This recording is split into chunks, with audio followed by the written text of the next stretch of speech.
Israel और Hamas में 15 महीनों से चल रही जंग फिलहाल रुक गई है।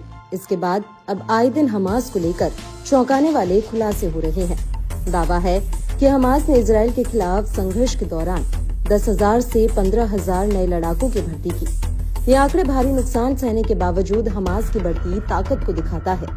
रिपोर्ट के मुताबिक अमेरिकी खुफिया एजेंसियों ने लगातार हमास के बम्पर भर्ती अभियान की बारीकी से निगरानी की है, जिससे जाहिर होता है कि हमास अपने खाली हो रखी रैंकों को फिर से भरने में सक्षम है, जो इजराइल के लिए लगातार चिंता का सबब बना हुआ है।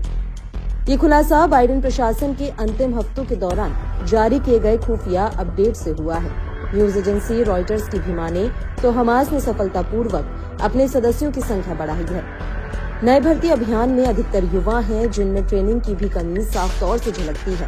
बावजूद इसके हमास कम समय में फिर से खुद को खड़ा करने में जुटा हुआ है, जो वाकई इजराइल और पश्चिमी देशों के लिए बुरी खबर से कम नहीं है। वहीं अब युद्ध विराम होने से हमास इस संख्या को और कई गुना बढ़ा सकता है। ऐसे में ये आंकड़े बताते हैं कि ईरान समर्थित आतंकवादी इजराइल के लिए लगातार खतरा बने रह सकते हैं। इससे पहले बीते 14 जनवरी को पूर्व अमेरिकी विदेश मंत्री एंटनी ब्लिंकन ने कहा था कि हमास ने लगभग उतने ही लड़ाकों की भर्ती की है जितने उसने इजराइल के खिलाफ गाजा में खोए हैं। उन्होंने चेतावनी दी कि ये स्थायी विद्रोह और लगातार युद्ध लड़ने का एक तरीका हो सकता है, हमास की रणनीति का हिस्सा हो सकता है। हालिया दावों से उलट इजरायली आंकड़ों की माने तो गाजा में कुल 20,000 लड़ाकों की मौत हुई है। हालांकि इजराइल का भी मानना है कि अभी हमास के पास लड़ाके हैं। बीते दिनों अपने इस्तीफे में इजराइल के सेना प्रमुख हर्जी हलेवी ने कहा था कि हमास को भारी नुकसान पहुंचा है।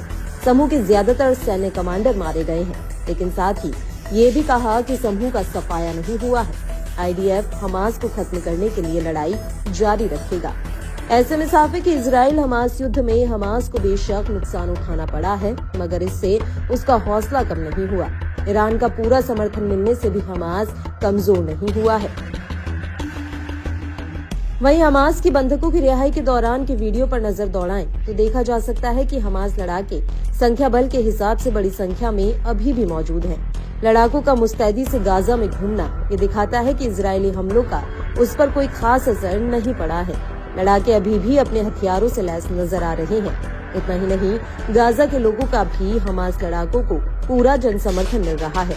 गाजा की गलियों से गुजरते हमास लड़ाकों के काफिले पर गाजा के लोग जश्न से झूमने लगते हैं। साथ ही बंधकों की रिहाई के दौरान गाजा की एक महिला तो हमास लड़ाकों का मंच पर रंग बिरंगे कागजों की बारिश करते हुए उनका स्वागत करते नजर आई है।